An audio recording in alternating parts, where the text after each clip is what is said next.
Did Timo ever give you some advice in the practice hall, and you've remembered it to this day? Like, wow, that was good. Yeah, that you can share with us. Yeah, when you are with Timo, I think he always tried to help.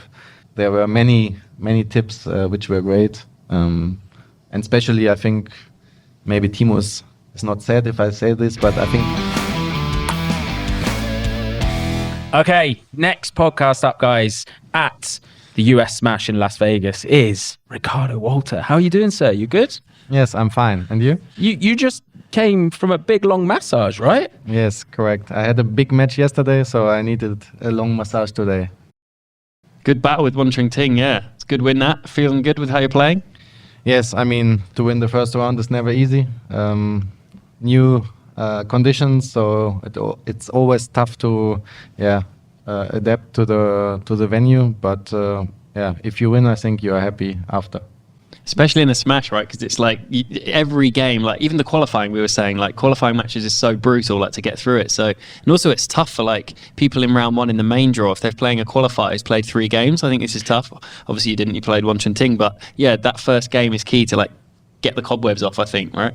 Yeah, sometimes now you are hoping that you are not getting a qualifier in the draw because they are maybe used to it, they are warm, and maybe sometimes it's easier, if both of you guys play the first match and you think it's like 0-0 and it's like nobody has advantages. Yes. We look at Lilian Barder yesterday. Yeah, poor Lian Jin-kun walks on the and Lilian's played like 3 games, right? Yeah, 15 sets down there. Yeah, it's definitely helps. How early do you arrive to WTT tournaments before they kick off? Are you here like a couple of days beforehand to get used to it all?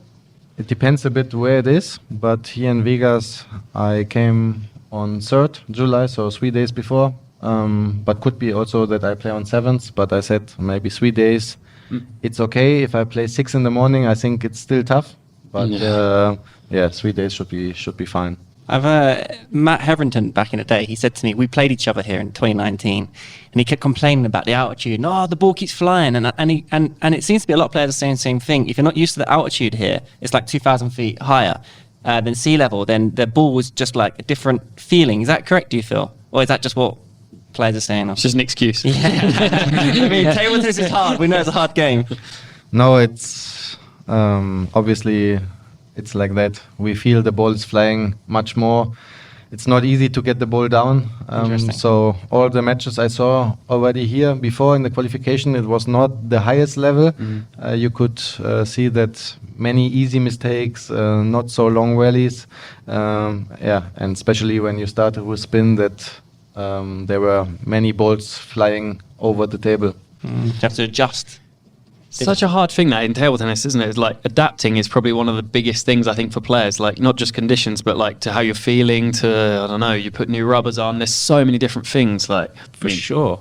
Well, even in where we play in Bristol, we had to put some aircon units on, and it was nice and warm, so we turned them on. Oh, it's beautiful and cold, but it's so breezy. It's like, well, we can't then play. But you're here in a desert, so you have to have aircon. It's like, how do you get that sweet spot of like, it isn't going to impact play, but it's going to keep everyone cool? Yeah, I wouldn't want to be in charge of that job. Yes, I agree. I think table tennis is very, very difficult, and from outside you can't see it, because in tennis maybe you see the grass, you see the clay, you see the hard courts, but I think our tables are even more different than grass and clay, but you can't see it from the color, you can't feel it. But you have here like Vegas, it's a desert, and then fast tables, and anyway it's like fast. It's already quick as well. So it's not easy. When you played Woncheng-Ting, you actually sat on the floor at one point. What was the reason for that? What happened there? Well, something wrong with the scoreboard, I think, right? They got the score wrong or something. I mean, it took, 3, 4, 5 minutes. And somehow I decided just to sit down. And this morning I woke up and I saw it's going through social media. It's almost going viral. in Germany, that I'm sitting down there. So it was already very late and we just wanted to finish our match. And at least in the end you got on the right end of the result. That's the key thing. And you've had awesome results in the WTT circuit so far as well. Obviously last year in your kind of home on in Frankfurt. You had a great run, getting to quarterfinals, I believe. Some good wins there. So yeah, you beat Quadri. That was the one beat Quadri. I think Alvaro Robles as well in the round before that. Yes. Yeah. I mean, results. Yeah, the past months or year, I played really good in the big events. In the feeders or contenders, I struggled a bit, but somehow in the smashes or the champions in Frankfurt I played, it was really good and I performed well. So in the moment, it's really good. Do you think there's a reason for that? Do you like a bigger occasion with more pressure? Do you think it is, or just not sure? I don't know. Sometimes I feel like in big competitions, I play maybe my best, and on the tour. I think it's also now many tournaments we are playing, maybe the timing is good, or we say, okay, we try it and it's better than practice, or you come from an injury and maybe you want to have some matches to get back. And I think maybe on the big ones we focus better or we prepare better, we have the time to, be in your to best get in shape. Yeah. Yes. Your style, you have a lot of feeling, a lot of creativity, chop blocks, all sorts of ways to get out of the situation when you're under pressure. And I remember when you were younger, I think you were 16 or 17, you were playing in London Grand Prix. This is probably 15 years ago, right? And you were so laid back then. I was watching, I heard, this guy's like one of the best guys, juniors in Germany. I'm watching like this, he's going to be awesome.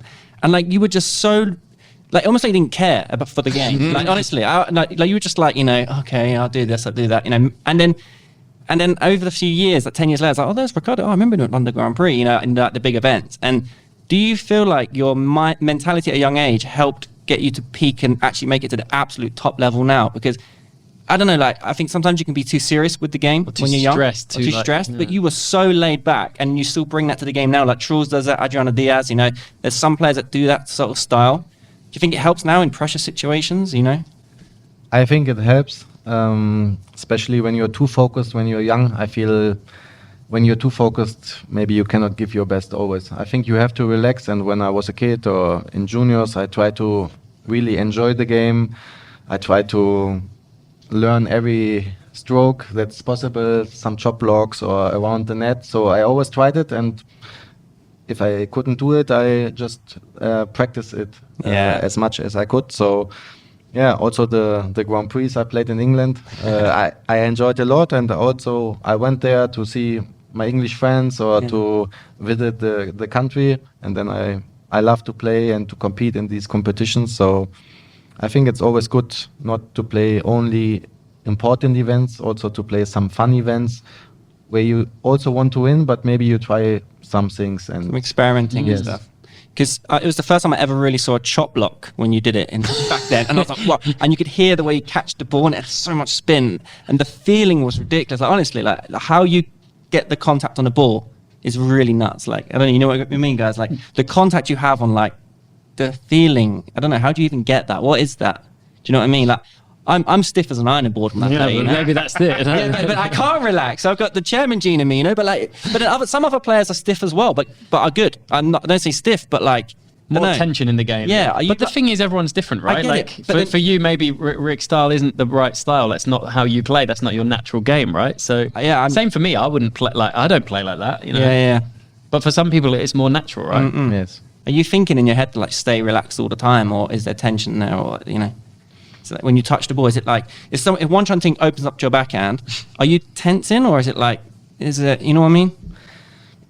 I try to relax, obviously, but I think in the matches it's not easy. I know also for myself, sometimes you can do chop blocks and sometimes you can't. In some holes or with some balls, you feel like I can do whatever I want. It's working out.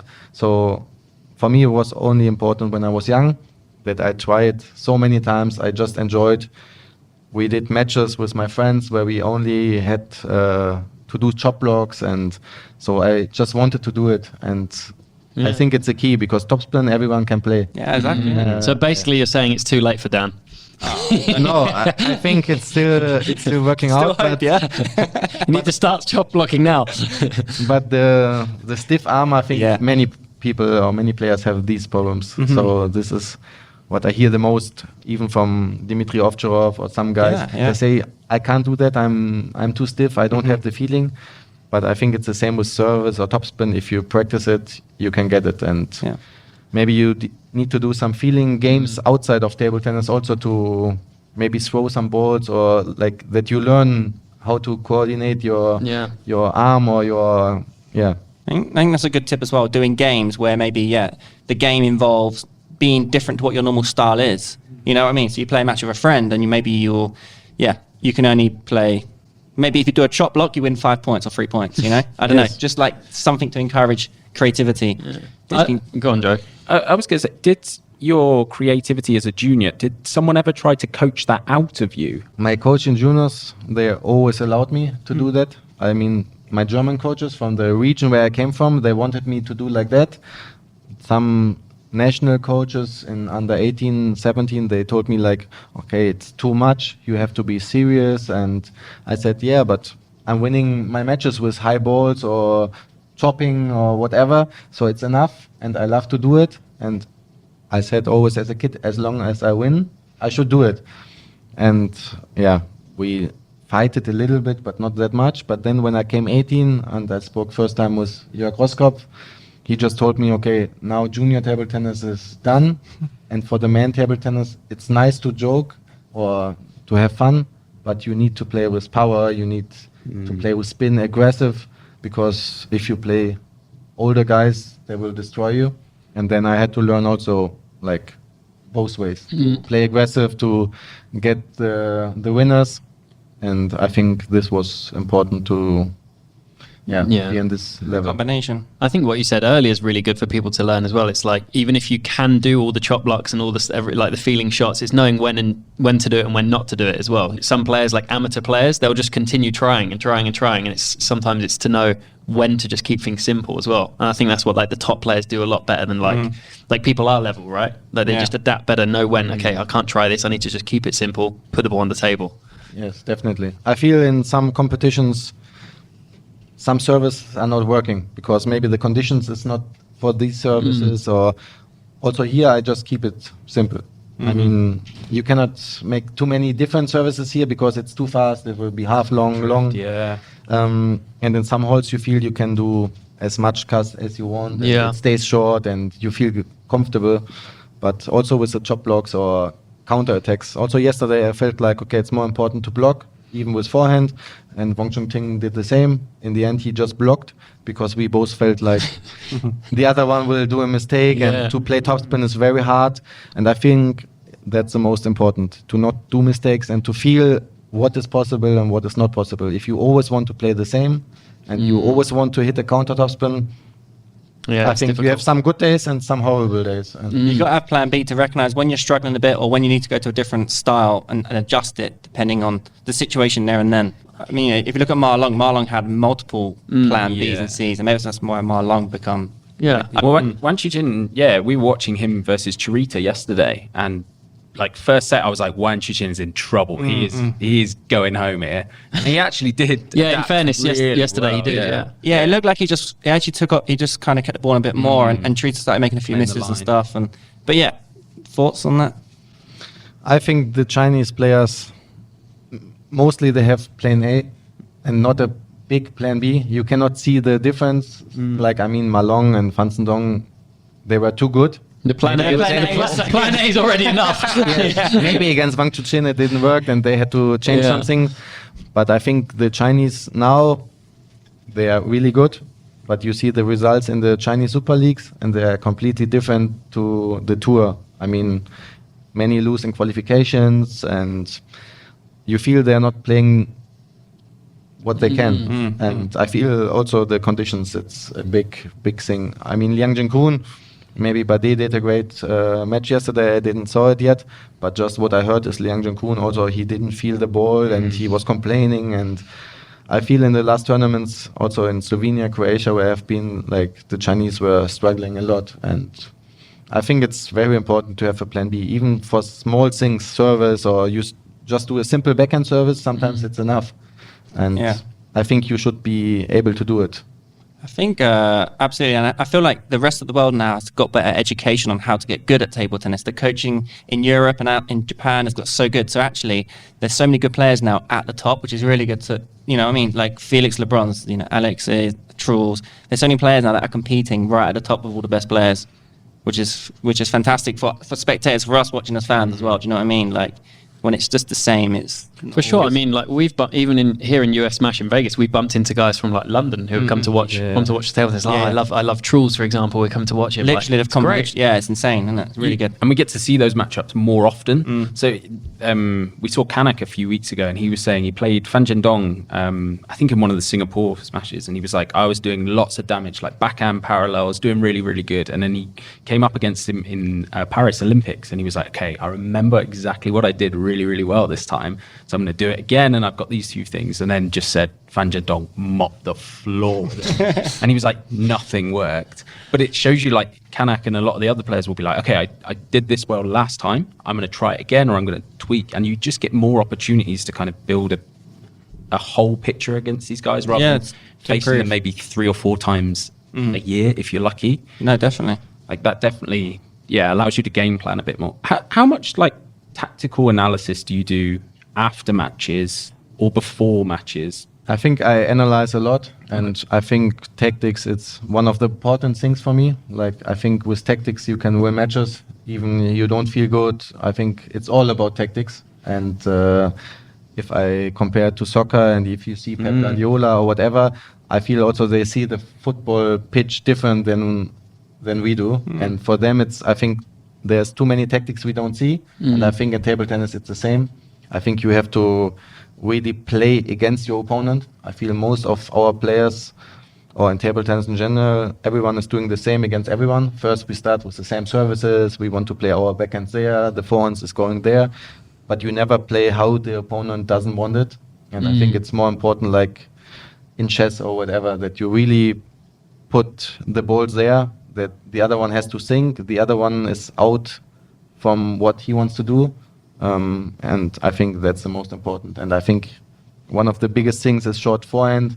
Like, I don't know anyone who's really strong there. I think now everyone is struggling there, wants to come with backhand or whatever. But mostly of the matches you see guys serving short in the middle and just see what's going on. Yeah, what do they come in and do? Do they Chiquita it and then you play off it? Yeah. And the younger generation is now, I feel, they just serve, they want to play Chiquita and backhand. They just see Sanjika, Malong, Fan Zhendong, and they all want to play the same speed, and one of them will miss a third or fourth one, and then they want to practice only backhand to be better. But I think there's a lot more to it than that. Table tennis is much bigger. I think backhand everyone can play, from 1 in the world to 900. I think it's never easy to beat someone in backhand only. Yeah. I think if you serve clever, like, I don't know, but you see Truls many times, he served clever, he's starting the half long with forehand, and you win the points.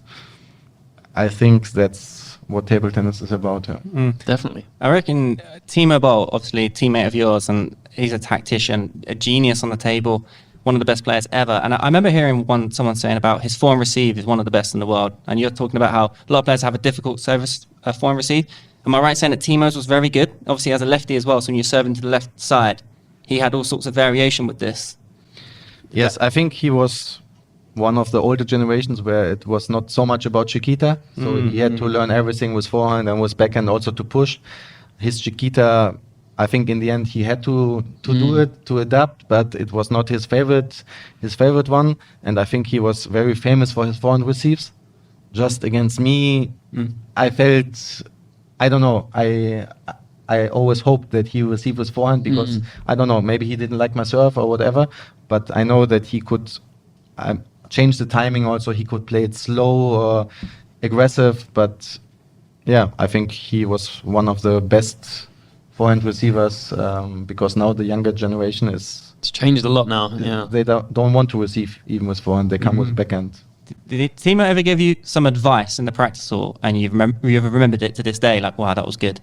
Yeah, that you can share with us. Yeah, when you are with Timo, I think he always tried to help his teammates, and if you speak with him about table tennis, I think there were many tips which were great, and especially I think maybe Timo is not sad if I say this, but I think it's all about the stomach. If you hit the ball so that you're really tight in your stomach, that when you want to hit the backhand or to the forehand, that you focus that your stomach is tight and you really, feel the stomach muscles. So That's interesting. Yeah, like your core. You want to be tight in your core, but loose in your arm. Yes, I think it's not important to have, in general, a six-pack, but you have to know how to use your muscles. Yes, control. And I want to Good hit for them. us, isn't it? Yeah, we're We don't trying have to have a six. These guys are on like a diet, trying to get healthy. We're following the Beast program, it's a 12-week thing. Getting ripped. Yes, no, this is. I'm also not the player who is in gym every day, but I think you have to learn how to use your muscles and at which time. So I think this is important because Timo, you could see him in practice. Maybe he was on vacation for 3 months, but he came back and his technique was always perfect. He never missed, even after 3 months. But it was so stable, so he knew automatically from the stomach everything is. Yes, coming from there. He's so incredibly stable back and forward side. Like when he's mid-distance, it's like an AI robot just doing its thing, just not missing. Yes. If you programmed a futuristic bot to play table tennis, it's Timo. Yes. It's unbelievable. I don't think I've ever been tight in my core when I play backhand. I practice with the Beast and I tried to help him. I said, your backhand, everyone is only doing arm. It's through arm, And you think like, I want to hit harder and shoulder, arm. But I think it's only core and my arm is automatically going with me and then wrist. But if you see Harimoto also, it's like his body is doing a lot. his body. And this stomach here, I feel like this is just... The Asian player generally definitely have a better framework with the legs and body first, then the arm comes in. The Europeans are a lot more upper body dominant generally. But I think it's important just the millisecond before you hit the ball. If you are stiff here, this is a great then tip. you are like you don't have acceleration, right? You don't. Yes. Yeah, need to have this like just oomph. Yeah. relaxed, and then in this moment I'm Tense that. and then on I start. contact. Yes, Just before, and right? after. Yeah. If you do it too much before, then you feel like You'll use a lot of energy, Yes. right? As well, waste a lot of energy doing that. Yeah. This is a might good be the tip. best tip I've ever heard. I like it because maybe I'm too tense pre-contact, whereas I need to just add that tension in at the contact. They do it in karate, in like martial arts, right? On the kicks, I remember. Yeah, it's like yes. there's a snap. And I on think also with contact. forehand, if you want to play like no look or whatever, The no you look, have- I love it. No, Go but on. you have to be relaxed. Yeah. But in the moment where I hit the ball, I have to be hard, but directly you have to breathe out and Yeah. Sure. because otherwise, if you're stiff, you can't do it. Makes sense. Dan's going to be in the training hall later practicing. I love it. We'll see us there at midnight. Ricardo, you've played with many players. Your teammates are Timo Boll, Dmitry Otrov, Tiago Polonia, many players. You've also actually teamed up before with Tom. Not recently. How was that? Fantastic. Yes, You can't get much better than that. No, it was amazing.